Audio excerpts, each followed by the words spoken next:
मेरे प्यारे देशवासियों, हमारे संस्कृत ग्रंथों में एक श्लोक है, आत्मार्थम जीव लोके अस्मिन्, को न जीवति ही मानवः परम परोपकार्थम यो जीवति स जीवति। अर्थात अपने लिए तो संसार में हर कोई जीता है, लेकिन वास्तव में वही व्यक्ति जीता है जो परोपकार के लिए जीता है। भारत माँ के बेटे बेटियों के परोपकारी प्रयासों की बातें, यही तो मन की बात है। आज भी ऐसे ही कुछ और साथियों के बारे में हम बात करते हैं। एक साथी चंडीगढ़ शहर के हैं। चंडीगढ़ में मैं भी कुछ वर्षों तक रह चुका हूँ। यह बहुत खुशमिजाज और खूबसूरत शहर है। यहाँ रहने वाले लोग भी दिलदार हैं। और हाँ, अगर आप खाने के शौकीन हो तो यहाँ आपको और आनंद आएगा। इसी चंडीगढ़ के सेक्टर 29 में संजय राणा जी फूड स्टॉल चलाते हैं और साइकिल पर छोले भटूरे बेचते हैं। एक दिन उनकी बेटी रिद्धिमा और भतीजी रिया एक आइडिया के साथ उनके पास आई। दोनों ने उनसे कोविड वैक्सीन लगवाने वालों को फ्री में छोले भटूरे खिलाने को कहा। वे इसके लिए खुशी खुशी तैयार हो गए। उन्होंने तुरंत ये अच्छा और नेक प्रयास शुरू भी कर दिया। संजय राणा जी के छोले भटूरे मुफ्त में खाने के लिए आपको दिखाने पड़ेगा कि आपने उसी दिन वैक्सीन लगवाई है। वैक्सीन का मैसेज दिखाते ही वे आपको स्वादिष्ट छोले भटूरे दे देंगे। कहते हैं, समाज की भलाई के काम के लिए पैसे से ज्यादा सेवा भाव, कर्तव्य भाव की ज्यादा आवश्यकता होती है। हमारे संजय भाई इसी को सही साबित कर रहे हैं।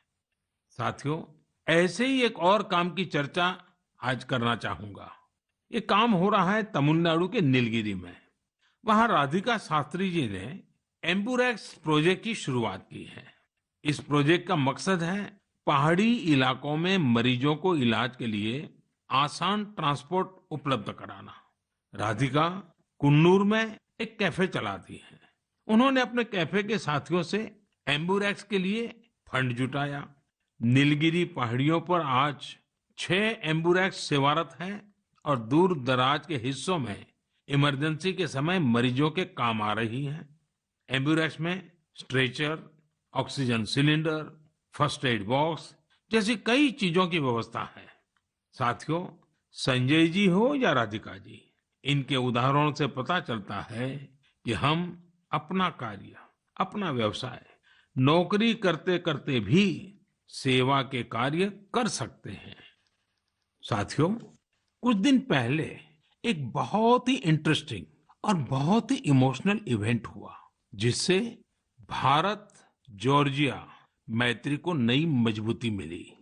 इस समारोह में भारत ने सेंट क्वीन केटेवान के होली रेलिक यानी उनके पवित्र स्मृति चिन्ह को जॉर्जिया की सरकार और वहां की जनता को सौंपा। इसके लिए हमारे विदेश मंत्री स्वयं वहां गए थे। बहुत ही भावुक माहौल में हुए इस समारोह में जॉर्जिया के राष्ट्रपति, प्रधानमंत्री, अनेक धर्मगुरु और बड़ी संख्या में जॉर्जिया के लोग उपस्थित थे। इस कार्यक्रम में भारत की प्रशंसा में जो शब्द कहे गए वो बहुत ही यादगार है। इस एक समारोह ने दोनों देशों के साथ ही गोवा और जॉर्जिया के बीच के संबंधों को भी और प्रगाढ़ कर दिया है। ऐसा इसलिए क्योंकि सेंट क्वीन केटेवान के ये पवित्र अवशेष 2005 में गोवा के सेंट ऑगस्टिन चर्च से मिले थे। साथियों, आपके मन में सवाल होगा कि ये सब क्या है, ये कब और कैसे हुआ? दरअसल ये आज से 400-500 साल पहले की बात है। क्वीन केटेवान जॉर्जिया के राज परिवार की बेटी थी। 10 साल के कारावास के बाद 1624 में वो शहीद हो गई थी। एक प्राचीन पुर्तगाली दस्तावेज के मुताबिक सेंट क्वीन केटेवान की अस्थियों को ओल्ड गोवा के सेंट ऑगस्टिनियन कॉन्वेंट पे रखा गया था। लेकिन लंबे समय तक यह माना जाता रहा कि गोवा में दफनाए गए उनके अवशेष 1930 के भूकंप में गायब हो गए थे।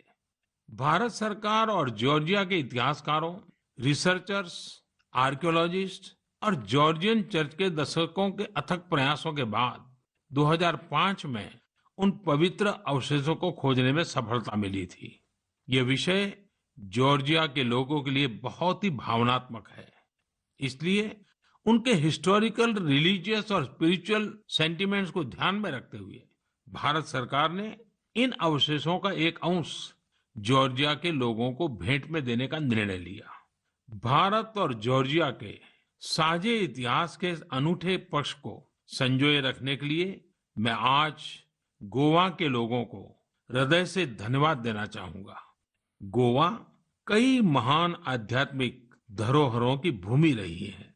सेंट ऑगस्टिन चर्च यूनेस्को की world heritage site, churches and convents of Goa का एक हिस्सा है।